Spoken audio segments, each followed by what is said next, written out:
The words data and sexy in the same sentence I've just heard from Suze. So I'm intrigued as to find out what we do to that. Let me just get Mike, stay here. We'll just let other people sit down and we'll be with you in 1 minute. Do come and take a seat at the front here. The seats up the front here. And then we'll get cracking then. That's it. Please take your seats. We're going to start in 1 minute over here.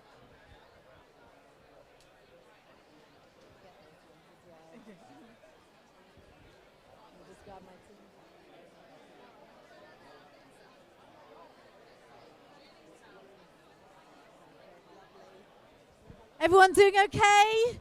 Do we need to do a little jiggle, a little warm up? I'm keeping good. You're still here. I've got to say, my favorite person who's been here with me all day. Huge thank you for that. Keeping me company. Amazing, amazing, amazing. We're going to keep warm. We're going to keep going. Keep the energy going. Oh, are you ready, Suze? Yeah. Yeah. Wonderful. Here we go. So welcome back, and to all of you who supported the Female Leaders Bar today, thank you. It's been exceptional content from start to finish, and we're not over yet, though it is the last time you'll hear from me today. A big welcome to Suzanna Chaplin, founder of esbconnect, who's joining me. Hello, guys. There you are, Suze. So, Suze, I absolutely love your story. I know it. Please tell everyone else about your story in a nutshell, but from start to finish. Okay, where do we start? So, founded ESB nearly 9 years ago. Started it with my dad. Big mistake. Don't start a business with family members. That's what I would say on that. Rolled on 9 years. Lots changed. Took the business over fully from him maybe like 5-6 years ago, and gone through lots of up and downs since then, but been great. So you set up 9 years ago, and I'm curious as to, has it got easier? I know there's been lots of ups and downs and a management buyout, but at 9 years in, firstly, do you feel like you know what you're doing? Do I feel like I know what I'm doing?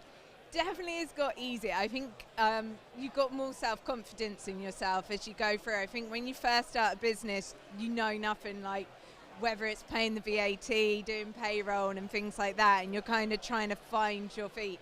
At that point, I was only 25, and so that's insane. Still quite young. And I think you're self-confident at 25 in a whole different way, and then you have a few knocks along the wings and realise that you do have to ask people for help, and it's not bad to ask for help. And so now I would say it's got easier in different ways, but there's whole new challenges, and I think that's like one thing from going from a small like family run business to starting to scale it up and get to that next level where you're going with more staff, with more revenue, more clients, and how you manage, how you delegate, and all of those things. I think it's interesting, and I know some of your team are here, and it's always incredible to surround yourself with strong people. What would you say to a company, to people looking to set up, as to who they get as the people on their team? Because you're as strong as the people that you have. What would you say? What would be a little bit of advice that you'd have about that? Oh, 100% don't look for roles, look for the right people. And that's like, I always say this saying, like, the right people on the bus. So you might be thinking, oh, I need a CFO, or I need like a really good salesperson. But actually it's about the people who fit your culture, who want to get their hands dirty, especially in the beginning. Like, you need people who are jack of all trades, and then you get people who are skilled in the certain things. But you want to get those people who are going to provide the support you need around you, but are willing to do things that are not necessary in their job role. And I think when you meet the right people, you know they're right. You'll find a role for them. Even if you don't have a role for them today, you'll have something in a few months, a year. Just get them on board and then work them out from there. That. I think it's so important to surround yourself with those people. It's interesting. I have to go back because I've only just digested that you were 25 when you founded a company. What in the world made you decide to leap and lead at that point? So, I mean, when I was a kid, it was like, what way do you want to do it? The easy way or the hard way? And my answer was always the Susie way. Like, I will not be told what to do. I want to find my own way. There seems to be a thread running today. Katie said earlier, I just didn't want to be told what to do anymore. Yeah. That's why I set up. I love that. Yeah, definitely. I've always and I'm full of ideas. At uni, my friends were always like, Sue's got an idea a day, and I just knew it was something I wanted to do. I didn't want to be in a box. I wanted to create something and grow it. And yeah, I think that's it. I think some people love to be employed, and there's nothing wrong with being employed. It's great. There's a lot more stability. But I'm not a gambler, don't get me wrong. I hate going to a casino and putting money down. But I quite like to gamble on my career in the sense of I like the risk. I enjoy that. I like building something. It might not work out, but if it does, Well, I want to ask you then, because that means, so say if you put traits down as to what it takes to be a female, a leader. I'm going to go leader. Risk taker, one. What others? Grit, 100% grit.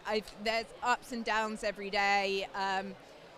Sometimes are going to be really tough. Like, don't expect a 9-to-5 job where you're going to get paid at the end of the month. I think that's one thing, and that's where the grit kind of comes in. Secondly, self-confidence in yourself. I think, and that's not being arrogant or being like, I'm amazing, I'm the best, but it's being self-confident in being able to ask for help from other people, knowing what you are and are good at and not good at. And I think if people don't see you're confident in yourself, then you're not exactly going to inspire them to be confident in themselves. And finally, which my other half will laugh at me saying this, but I do think you need to be decisive in work. If you ask me what I want, if you ask me what I want to eat at the weekend, I'm like, I don't mind, whatever, I'm easy. But I think at work you do need to make decisions, and especially if you're leading, people are looking up to you and being like, what's the answer? If you're like, oh, I'm not sure, it's fine not knowing all the time, but then it's like, how do you find out the answer to make sure you can make a decision and move forward? I think as well that, so Susan, since I've spoken to her, and I love talking to Suze because she fascinates me because it's kind of the mindset is so unique. And one of the things is, we were just talking earlier, she's like, yeah, data's really cool. And I was like, okay, I'm going to ask you, data's really cool, discuss. I literally love a spreadsheet. It's literally... Cameron, there we go, another one. Yeah, anyone that does spreadsheets? We got some spreadsheet love in the room. Go on. Tell us more, Suze. I think just whether it's numbers, whether it's like understanding patterns and traits, there's always answers and things that you can look into and then work out different ways to do something. So whether it's like, okay, you're in marketing and you're thinking about, should we run this promotion? Once you get into the data, you can be like, oh, okay, yeah, that worked and that didn't, and we should try this and this. And there's just so much creativity in the data.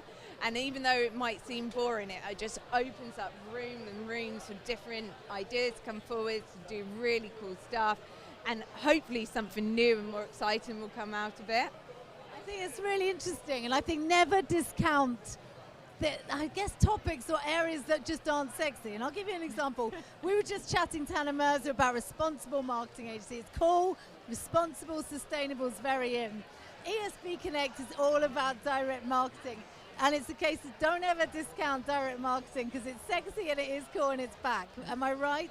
Oh, 100%. I mean, I was leading the witness there, but honestly, I get annoyed when people discount it. I believe in it too. Well, I mean, I've been in email now for over 10 years, and every year it's like, email is dead. And you're like, well, no, it isn't. It's still the #1 channel that everyone uses, and it's not the sexy #1 channel, I know. And like, okay, we're not going to win an award because it's got this cool advertising campaign, but it works, and it is sexy because the channels that work are the sexiest. I think it's what you do in them. I think it's about data and creativity can be woven into anything you do, and then the magic happens. So I think that's really important. So I'm going to ask you two final questions, one about esbconnect and one about yourself. esbconnect, where are you taking it? You've just done a management buyout, big changes happening. Just what's the plans? What's on the horizon? So huge growth this year. We're seeing that we want all the retail brands and and other brands, so food and drinks and things, to come responsible for their own audience and grow those audience. We really believe that they shouldn't always be relying on third-party data. So we really want to empower them to grow larger databases and then use them in different and more meaningful ways to create omni-channel experiences. Perfect. And the final question I have is more for you. You've had big changes. You're moving into kind of a new era, but what's going to drive you every day? And then in turn, what's your advice on, I suppose, motivating, the biggest things that motivate you, what can empower other people? Oh, okay, so driving, I've put this in two sides. I think I had a child last year, so now there's definitely me being like, okay, I want him to have a great future.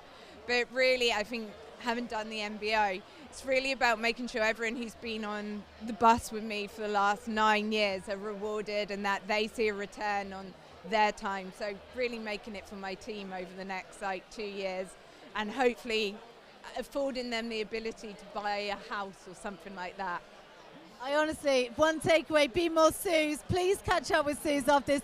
Thank you all so much. Cheers, Suze Chaplin, thanks, guys. esbconnect. Thank you very much.